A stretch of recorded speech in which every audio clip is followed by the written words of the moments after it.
Mamie, tu avais un téléphone mobile quand tu étais petite? Un téléphone mobile? Mon chéri, je n'avais pas de téléphone du tout. Tu n'avais pas de téléphone? Eh non. Mes parents habitaient dans un petit village et c'était courant à l'époque. Mais comment c'était possible?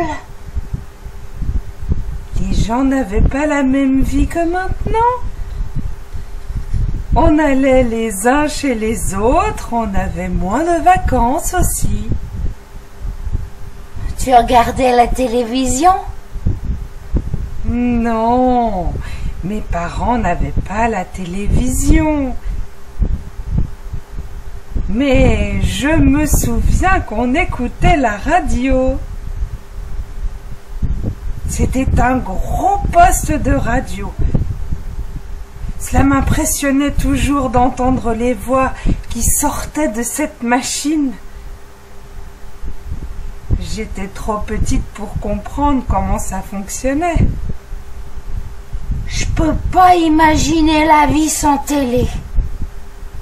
Tu sais, mon chéri, on ne regardait pas la télévision comme maintenant.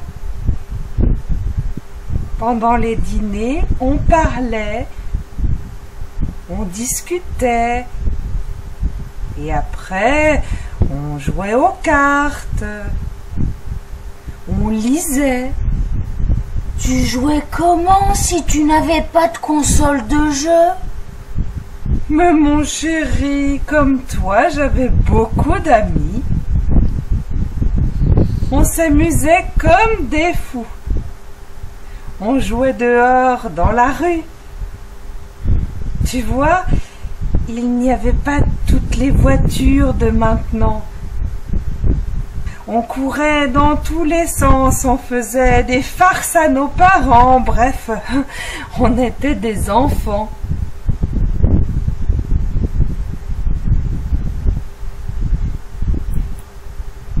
Ça, c'est la maison où tu es né?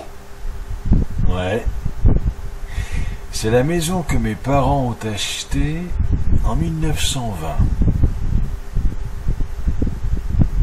C'est une maison que j'aimais beaucoup.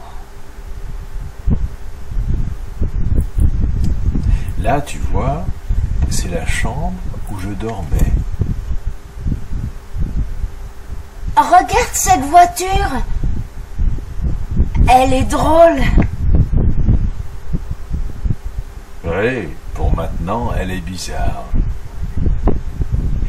C'est la voiture que mon oncle Roger avait achetée et qu'il prenait pour venir nous voir. Et le monsieur là, c'est qui? C'est mon autre oncle, Paul. Tu sais, c'est l'oncle qui est parti en Australie et qui a fait fortune là-bas.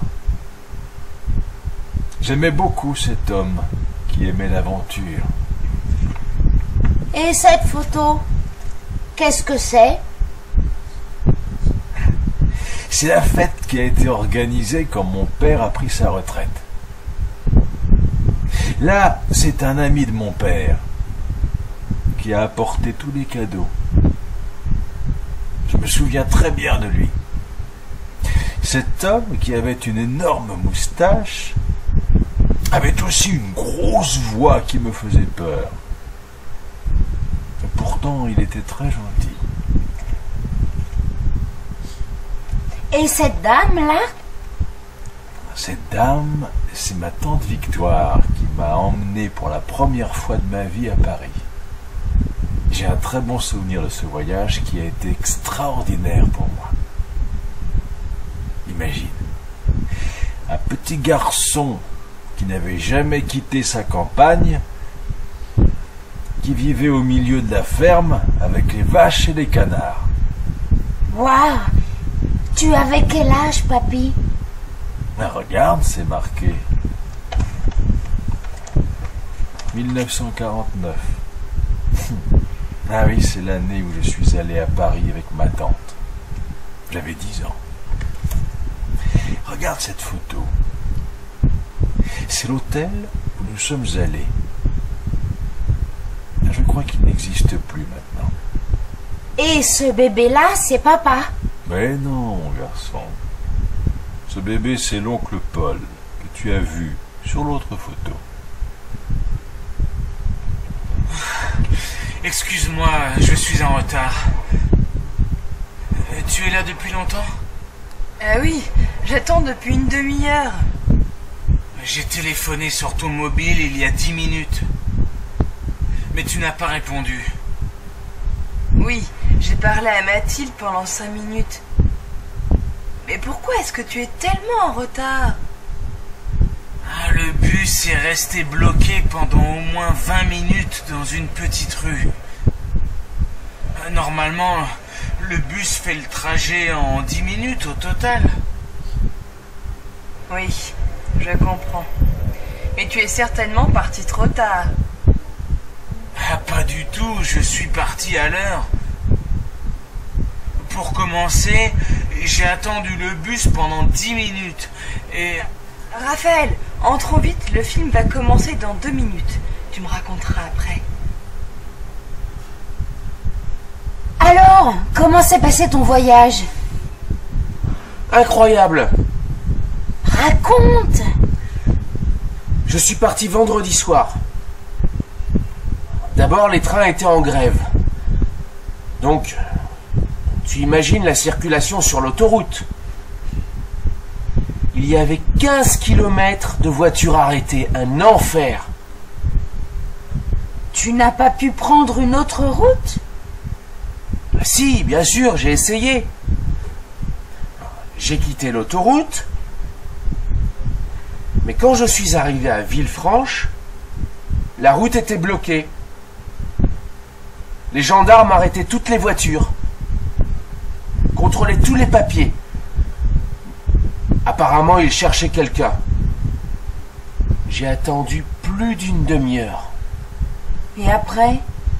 Après, les gendarmes ont ouvert ma voiture. Ils ont regardé partout. Ils avaient l'air nerveux, ils parlaient tout le temps avec des collègues au téléphone. On entendait des conversations.